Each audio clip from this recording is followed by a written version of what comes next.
ಸ್ನೇಹಿತರೆ, ಮೇ 24, 2024 ಜಪಾನ್ನ ಎಕ್ಸ್ ಖಾತೆಯಲ್ಲಿ ಭಾರೀ ಪ್ರಮಾಣದಲ್ಲಿ ಒಂದು ಫೋಟೋ ಹರಿದಾಡುತ್ತಿತ್ತು. ಈ 9 ಬೆಳಕಿನ ಕಿರಣಗಳು ಭೂಮಿಯ ತಲುಪುತ್ತಿರುವಾಗಿ ಕಾಣುತ್ತಾ ಇತ್ತು. ಜನ ಇದನ್ನು ವಿಚಿತ್ರ ವಿಪರ್ಯಾಸವೇ ಸರಿ ಎಂದು ಹೇಳಿದರು. ಇನ್ನು ಕೆಲವರು ಆಕಾಶದ ಕಡೆಯಿಂದ ಭೂಮಿಗೆ ಯಾರೋ ಟಾರ್ಚ್ ಹಾಕುತ್ತಿರಬಹುದು ಎಂದು ಕಾಮಿಡಿ ಮಾಡಿದರು. ಇನ್ನು ಕೆಲವು ಜನಗಳು ನಕ್ಷತ್ರದ ಪತನದ ಸಮಯ ಹತ್ತಿರ ಬಂದಿತ್ತೇನೋ ಎಂದು ದಿಗಿಲಾದರು.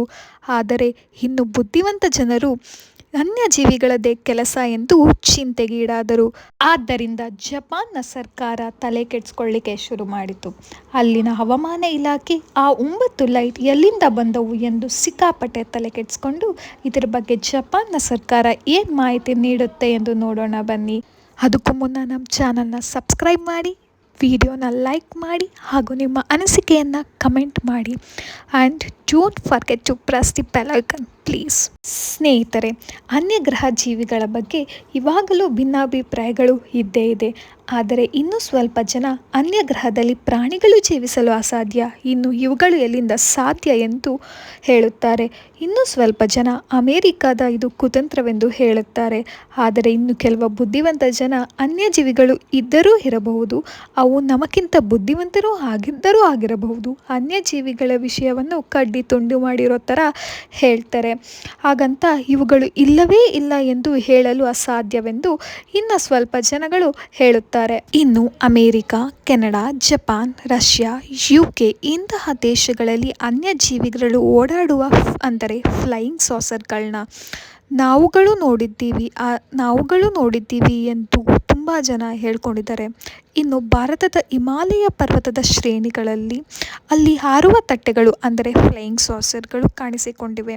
ಅಲ್ಲಿ ಎಲ್ಲೋ ಅವುಗಳ ಬಗ್ಗೆ ಬೇಸ್ ಇರಬೇಕೆಂದು ಹುಡುಕಾಟಕ್ಕೆ ಶುರು ಮಾಡಿದ್ದಾರೆ. ಇನ್ನು ಮಜಾ ಏನಂದರೆ ಈ ಏಲಿಯನ್ ಬಗ್ಗೆ ಅಂದರೆ ಹಾರುವ ತಟ್ಟೆ ಬಗ್ಗೆ ಸಾವಿರಾರು ಸೈನ್ಸ್ ಫಿಕ್ಷನ್ಗಳು ಬಂದಿದೆ.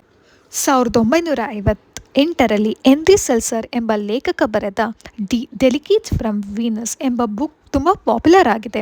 ಅದರಲ್ಲಿ ಭೂಮಿಯ ಮೇಲೆ ಮನುಷ್ಯನು ನೆಮ್ಮದಿಯಿಂದ ಬಾಳಲಿಲ್ಲ ಎಂದರೆ, ಪರಸ್ಪರ ಕಿತ್ತಾಡತೊಡಗಿದರೆ, ಭೂಮಿಯ ಎಲ್ಲ ಸಂಪನ್ಮೂಲಗಳನ್ನು ದೋಚತೊಡಗಿದರೆ ಆಗ ಭೂಮಿಯನ್ನು ಕಾಪಾಡಲು ಸಲುವಾಗಿ ಇಲ್ಲಿನ ದುಷ್ಟರನ್ನು ಶಿಕ್ಷಿಸಲು ಸಲುವಾಗಿ ಏಲಿಯನ್ಗಳು ಭೂಮಿಗೆ ಬರುತ್ತದೆ ಎಂದು ಈ ಕಥೆಯಲ್ಲಿ ವರ್ಣಿಸಲಾಗಿದೆ. ಆದರೆ ಈ ಕತೆ ಬರೆದು 66 ವರ್ಷಗಳು ಆದರೂ ಅವತ್ತಿಂದ ಇವತ್ತಿನವರೆಗೂ ಭೂಮಿಯ ಮೇಲೆ ಎಷ್ಟೆಲ್ಲ ಆಗುತ್ತಿದೆ ಸ್ನೇಹಿತರೆ ಅಲ್ವಾ. ಇಲ್ಲಿನ ಪ್ರಕೃತಿಯನ್ನು ದೋಚುತ್ತಿದ್ದಾರೆ, ಹಾಳು ಮಾಡುತ್ತಿದ್ದಾರೆ ಹಾಗೂ ಕಾಲಕ್ರಮೇಣ ಕಳೆದಂತೆ ಎಲ್ಲವನ್ನು ಹಾಳು ಮಾಡ್ತಿದ್ದಾರೆ. ಭ್ರಷ್ಟಾಚಾರಗಳು ನಡೀತಿದೆ, ಪ್ರಕೃತಿ ನಾಶವಾಗ್ತಿದೆ. ಇನ್ನು 1 ಅಥವಾ 2 ಸಾವಿರ ವರ್ಷಗಳು ಕಳೆದರೆ ಭೂಮಿ ಎಂದರೆ ಏನು, ಅದು ಇಲ್ಲವೇನೋ ಎನ್ನುವ ವಾತಾವರಣ ಸೃಷ್ಟಿ ಮಾಡ್ತಿದ್ದಾರೆ. ಆದರೂ ಇಷ್ಟು ವರ್ಷ ಆದರೂ ಯಾವ ಒಂದು ಏಲಿಯನ್ ಕೂಡ ಬಂದು ಇಲ್ಲಿನ ದುಷ್ಟರನ್ನು ಸಂಹಾರ ಮಾಡಿದ್ದು ನಮ್ಮ ಕಣ್ಣು ಮುಂದೆ ಯಾವುದೇ ಕ್ಷಣದಲ್ಲಿ ಕೂಡ ಕಂಡು ಬಂದಿಲ್ಲ. ಆದರೆ ಗೆಳೆಯರೇ, ಈ ಏಲಿಯನ್ ಮೇಲೆ ನಂಬಿಕೆ ಇದೆಯಲ್ಲ, ಅದು ತುಂಬಾ ಅಂದರೆ ಸಾಕಷ್ಟು ಕತೆ ಕಾದಂಬರಿಗಳಿಗೆ ಸಾಕ್ಷಿಯಾಗಿದೆ.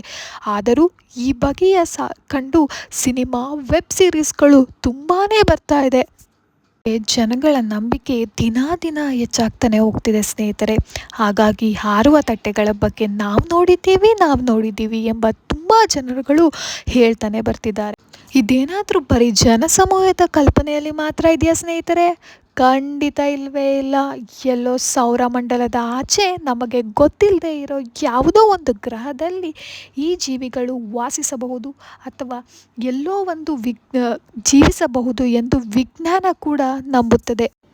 ಯಾಕಂದರೆ ಅದು ಇಲ್ಲವೇ ಇಲ್ಲ ಎನ್ನೋ ನಂಬಿಕೆಗೆ ಬಂದ್ಬಿಟ್ರೆ ನಾವು ಅನ್ವೇಷಣೆಗೆ ಅಂತ್ಯ ಆಗಿಬಿಡತ್ತೆ ಅಂತ. ಸೊ ಅಂಥ ಅನ್ಯಜೀವಿಗಳು ಇರಬಹುದು ಎನ್ನೋ ನಂಬಿಕೆಯಲ್ಲಿ ಮಾತ್ರ ನಾವು ಇದ್ದರೆ ಅದು ಒಂದು ಕಾರಣವಾಗ್ತಾ ಇದೆ ಸ್ನೇಹಿತರೆ. ಇನ್ನು ಜಪಾನ್ ಸೈಂಟಿಸ್ಟ್ಗಳು ರೇಡಿಯೋ ತಂತ್ರಜ್ಞಾನಗಳನ್ನು ಬ್ರಹ್ಮಾಂಡದ ಆಚೆ ಹಾರಿಸ್ತಾ ಇದ್ದಾರೆ. ಒಂದು ವೇಳೆ ಈ ರೇಡಿಯೋ ತಂತ್ರಜ್ಞಾನಗಳು ಇನ್ನೂ ಇದ್ದರೆ, ಯಾವುದಾದರೂ ಬಗ್ಗೆ ತಲುಪಿದ್ದರೆ ಅವುಗಳಿಂದ ವಾಪಸ್ ನಮಗೆ ಉತ್ತರ ಬರುತ್ತದೆ. ಸೊ ಏಲಿಯನ್ ಇನ್ನೂ ಜೀವಿಗಳು ಆಗಿ ಇದೆಯಾ ಎಂದು ಜಪಾನ್ನ ವಿಜ್ಞಾನಿಗಳು ನಂಬ್ತಾ ಇದ್ದಾರೆ. ಅದರಿಂದ ಬರುವ ಒಂದು ಸಿಗ್ನಲ್ಗಾಗಿಯೇ ಕಾಯ್ಕೊಂಡ್ಕೊಳ್ತಿದ್ದಾರೆ ಸ್ನೇಹಿತರೆ. ಅಲ್ಲದೆ ಈ ಜಪಾನ್ನ ಜನ ಹೇಗೆ ಗೊತ್ತಾ ಸ್ನೇಹಿತರೆ, ಅಲ್ಲಿ ಏನೇ ತಳುಕುಗಳು ನಡೆದರೂ ಸಹ ಅದನ್ನು ಏಲಿಯನ್ಗಳಿಗೆ ಗಂಟು ಹಾಕುವ ಪದ್ಧತಿ ಈ ಹಿಂದೆಯಿಂದಲೂ ನಡೆದು ಬಂದ್ಬಿಟ್ಟಿದೆ. ಹೀಗಾಗಿ ಈ ಒಂದು ಘಟನೆ ಕೂಡ ಅವುಗಳಿಗೆ ಗಂಟು ಹಾಕಿ ಎಲ್ಲರನ್ನು ರೋಚಕದಿಂದ ಉಂಟು ಮಾಡುತ್ತಿದ್ದಾರೆ. ಗೆಳೆಯರೆ, ನಮಗೆಲ್ಲ ಗೊತ್ತಿರೋ ಹಾಗೆ ಈ ಜಪಾನ್ ಅನ್ನೋ ಹೆಸರಲ್ಲೇ ಇದೆಯಲ್ಲ, ಏನೋ ಒಂದು ಶಕ್ತಿ ಇದೆ ಸ್ನೇಹಿತರೆ ಈ ಹೆಸರಲ್ಲಿ. ಒಂದು ವಿಸ್ಮಯಕಾರಿಯಾಗಿ ತುತ್ತಾಗಿ ಇನ್ನೇನು ಎಲ್ಲ ಮುಗ್ದೇ ಹೋಯ್ತು ಅನ್ನೋ ಪರಿಸ್ಥಿತಿಯನ್ನು ಎದುರಿಸಿ ಮತ್ತೆ 50 ವರ್ಷದಲ್ಲಿ ಇಡೀ ಜಗತ್ತು ಹಿಂತಿರುಗಿ ನೋಡುವ ಹಾಗೆ ಬೆಳೆದಿರೋದು ನಮ್ಮ ಈ ಜಪಾನ್ ಅಂತ ಹೇಳಲು ತಪ್ಪಾಗಲ್ಲ ಸ್ನೇಹಿತರೆ. ಅದು ಇಡೀ ವಿಶ್ವಕ್ಕೆ ಮಾದರಿಯಾಗಿ ಕೂಡ ಬೆಳೆದು ನಿಂತಿದೆ. ಇಲ್ಲಿನ ಟೆಕ್ನಾಲಜಿಗಳು ಇಡೀ ಪ್ರಪಂಚವೇ ತಲೆದೂಗುವಂತಿದೆ.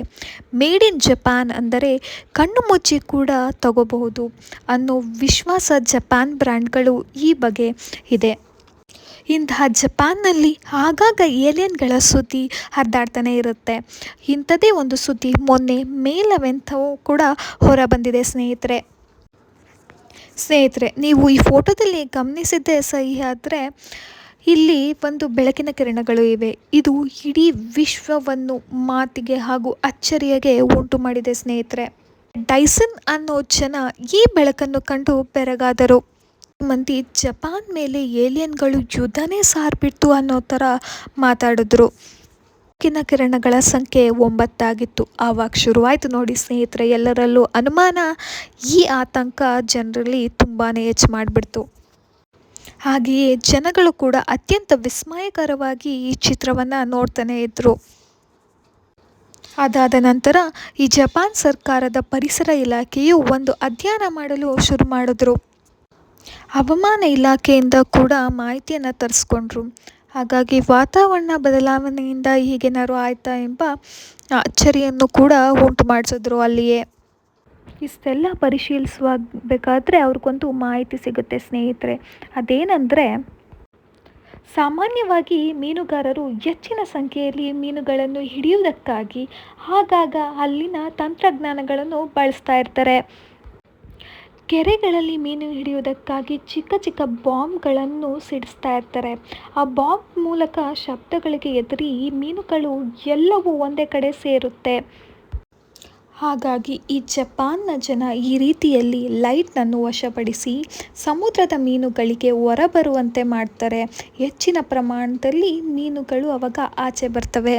ಇನ್ನು ಈ ಥರ ಫಿಶ್ ಅಟ್ರಾಕ್ಟಿಂಗ್ ಲೈಟ್ ಬರೀ ಜಪಾನ್ನ ಡೈಸನ್ ಕರಾವಳಿ ತೀರದ ಜನ ಮಾತ್ರ ಅಲ್ಲ ಸ್ನೇಹಿತರೆ, ಇಡೀ ಎಲ್ಲ ಜಪಾನ್ ದೇಶದ ಸ್ಟೇಟ್ಗಳಲ್ಲೂ ಕೂಡ ಜನರುಗಳು ಇದನ್ನು ಬಳಸ್ತಾ ಇರ್ತಾರೆ. ಸಾಮಾನ್ಯವಾಗಿ ಕಂಡುಬರುವ ರೀತಿಯಲ್ಲಿ ಕಂಡುಬಂದಿಲ್ಲ. ಅತ್ಯಂತ ವಿಭಿನ್ನವಾಗಿ ಹಾಗೂ ಭಯಾನಕರವಾಗಿ ಮೂಡಿಬಂದಿದೆ. ಈ ಲೈಟಿಂಗ್ ಪಿಲ್ಲರ್ಗಳು ಕಾಣಿಸುವುದರ ಮೂಲಕ ಜನಗಳು ಆತಂಕಕ್ಕೆ ಈಡಾಗಿದ್ದಾರೆ. ಸ್ನೇಹಿತರೆ, ಅಲ್ಲೂ ಕೂಡ ಏನಾಗಿದೆ ಅಂದರೆ ವಿಷಯ ಇಷ್ಟೇ ಸಿಂಪಲ್.